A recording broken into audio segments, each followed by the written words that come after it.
இந்த ஜாதகத்தெல்லாம் சனியன் இருக்கு இல்லையா, சனியன்.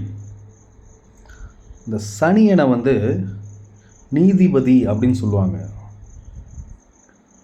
ஆமாம், ஜாதகத்தில் இந்த ஜாதகம் பார்க்குறவங்க அவங்களெல்லாம் கேட்டிங்கன்னா தெரியும், நீங்கள் கூட பார்த்துருக்கலாம்.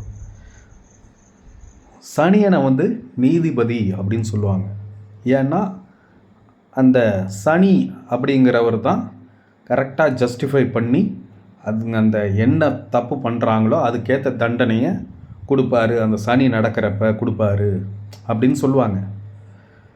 ஆனால் நம்ம நாட்டில் சில நீதிபதிகள்லாம் சனியனாக இருக்கானுங்க. ஆமாம், சில நீதிபதிகள்னு சொல்ல முடியாது,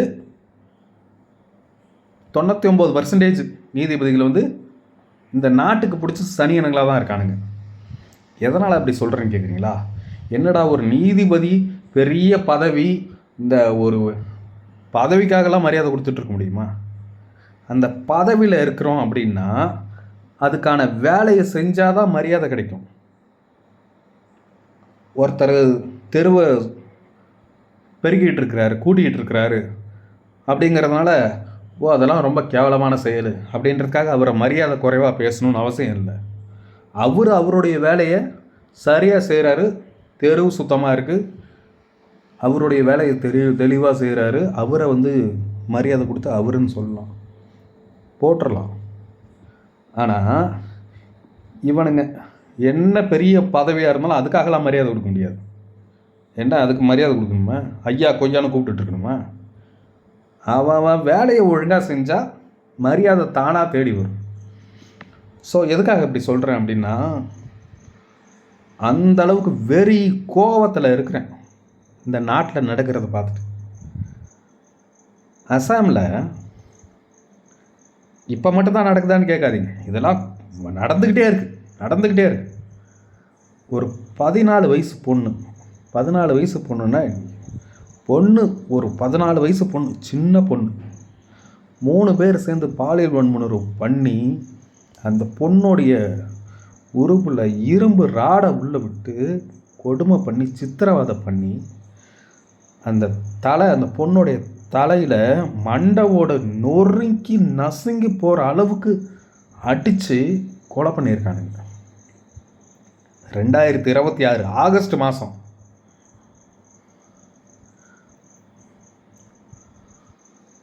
இது கேட்குறவங்களுக்கு எப்படி இருக்குது?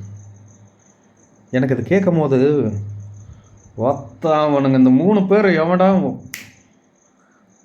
கையை காலை துண்டா காலை துண்டா சின்ன சின்ன பீஸாக வெட்டி முழு காலையும் 2 காலையும் எடுத்துட்டு கையையும் அந்த மாதிரி கொஞ்சம் கொஞ்சமாக ஒவ்வொரு இன்ச்சாக வெட்டி தனித்தனியாக வெட்டிட்டு அவனுங்க உறுப்பையும் தனியாக துண்டாக வெட்டிட்டு நாக்கை அறுத்துட்டு அவனுங்க மேலே உடம்புல பெட்ரோலை ஊற்றி, பெட்ரோல் கூட இல்லை டீசலை ஊற்றி கொளுத்திட்டு ஒரு 5 நிமிஷம் நல்லா எரிய விட்டு துடிக்கிறப்ப கை கால் கூட ஆட்டுறதுக்கு அந்த வலியை எக்ஸ்பிரஸ் பண்ணுறதுக்கு இருக்கக்கூடாது, அந்த அளவுக்கு கொளுத்திட்டு ஒரு 5 நிமிஷம் கழித்து வெதுன்னு தண்ணியை மிளகாத்தூள் கரைச்சி அந்த 3 பேர் மேலேயும் ஊற்றி அணைச்சிட்டு அவனுங்கள அந்த ஊர் பஸ் ஸ்டாண்டில் ஒருத்தவனையும், ரயில்வே ஸ்டேஷனில் ஒருத்தவனையும், பொது இடம் கூடுற இடத்துல ஒருத்தவனையும் கண்ணாடி ரூமில் போட்டு ஏசி வச்சு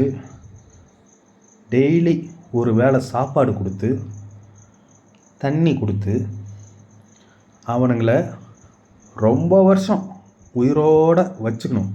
ஏதாவது உடம்பு சரியில்லை உடனே டாக்டர் அங்கே அட் ப்ரெசண்ட் அப்படியே இருக்கணும், அவனை அப்படியே காப்பாற்றிட்டு உயிரோடு வச்சுக்கணும். கண்ணாடி கூண்டில் போட்டு அவனை பாதுகாத்து எனி டைம் செக்யூரிட்டி போட்டு பாதுகாப்பாக வச்சுருப்பேன். இப்படி இருக்கணும் தண்டனை கொடுக்கறது. ஆனால் இந்த சில நீதிபதிகள்னு இருக்கானுங்கள்ல, இந்த மாதிரி குழந்தைய வன்முறை பண்ணி கொடூரமாக கொலை பண்ணுறவங்க, சாதாரணமாக கொடூரமாக கொலை பண்ணுறவங்க. இப்போ எனக்கு என்னென்னா இந்த மாதிரி கிரிமினல் மேலாம் எனக்கு கோபம் வர்றதில்லைன்னா அவனுங்க மேலே தப்பே இல்லை அப்படின்னு தான் நான் சொல்லுவேன். ஏன்னா இந்த நீதிபதிகள் ஜாமீன் கொடுத்து வெளில அனுப்புகிறானுங்க, அவனுங்க ஜாலியாக மறுபடியும் அது பண்ணிக்கிட்டே இருக்கானுங்க. ஒரு செயினாக இருக்கிறான் ஒருத்தன், திருட்டு தானே, வழிபறி தானே. வழிபறிக்க என்ன தண்டனை? குறைஞ்சபட்சம் ஒரு 4 வருஷம். ஆனால் ஒரு மாதத்துல ஜாமீனில் வெளில வந்துடுறான். எப்படி? கொடூரமாக கொலை பண்ணுறானுங்க, அவனுக்கு 3 மாதத்தில் ஜாமீனில் வெளில வந்துடுறானுங்க. எப்படி?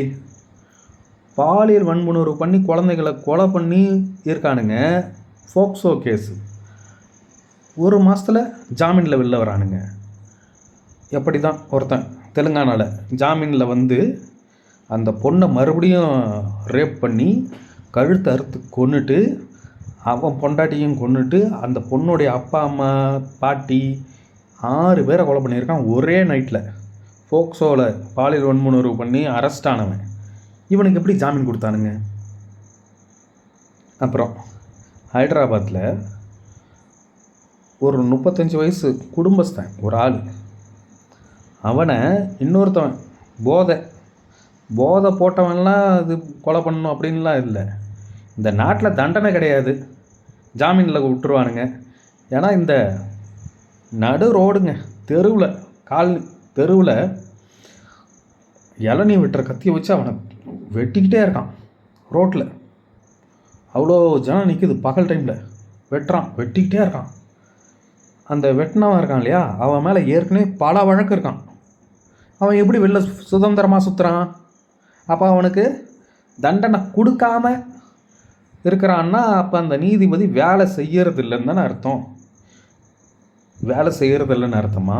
இல்லை இந்த மாதிரி கொடூரமாக குற்றம் பண்ணுறவங்களுக்கு, அதாவது அவனுக்கு தோணும் போல இருக்குது. அந்த சின்ன குழந்தைங்களை வன்முணர்வு பண்ணி கொலை பண்ணிட்டாங்க, இப்படி கொடூரமாக கொலை பண்ணிட்டாங்க, நம்ம கேட்கும் போது எப்படி பதறது, கோபம் வருது. எப்படி மனுஷனானாடா இவனுங்களாம் எப்படா இந்த உலகத்தில் இருக்கிறானுங்க, மனுஷனாடா அப்படின்னு தோணுதா? ஆனால் சில பேருக்கு இப்படி தோணும் போல இருக்குது. அதாவது சில பேருக்கு வந்து அடித்தா வலிக்கும்ல, ஆனால் சில பேருக்கு வந்து அடித்தா அந்த அடி வலி வந்து சுகமாக இருக்கும். அந்த மாதிரி இந்த நீதிபதிகள்லாம் சில பேர் இப்படி இருப்பானுங்க போல இருக்குது. சின்ன குழந்தை சாகிறது, பாலியல் வன்முணர்வு பண்ணி கொடூரமாக கொலை பண்ணுறது, இதெல்லாம் வந்து ரசிப்பாங்களாட்டிருக்கு. அதனால் அதை செய்கிறவங்கள என்கரேஜ் பண்ணுற விதமாக ஜாமீன் கொடுத்து வெளில. இந்த விளாத்தி குளம் 12வது பொண்ணை ஒருத்தன் வன்முணர்வு பண்ணி கொலை பண்ண தெரியுமா, கொடூரமாக. அவன் மேலே 35 கேஸ் இருக்கான். ஏன் அந்த நீதிபதி, அந்த ஊர் நீதிபதிகள் வேலை செய்கிறீங்களா இல்லையா? எதனால் அவனை வெளில விட்டீங்க? எதுக்கு, எந்த அடிப்படையில் இதுதான் சட்டம் கிட்டன்னு சொன்னீங்க?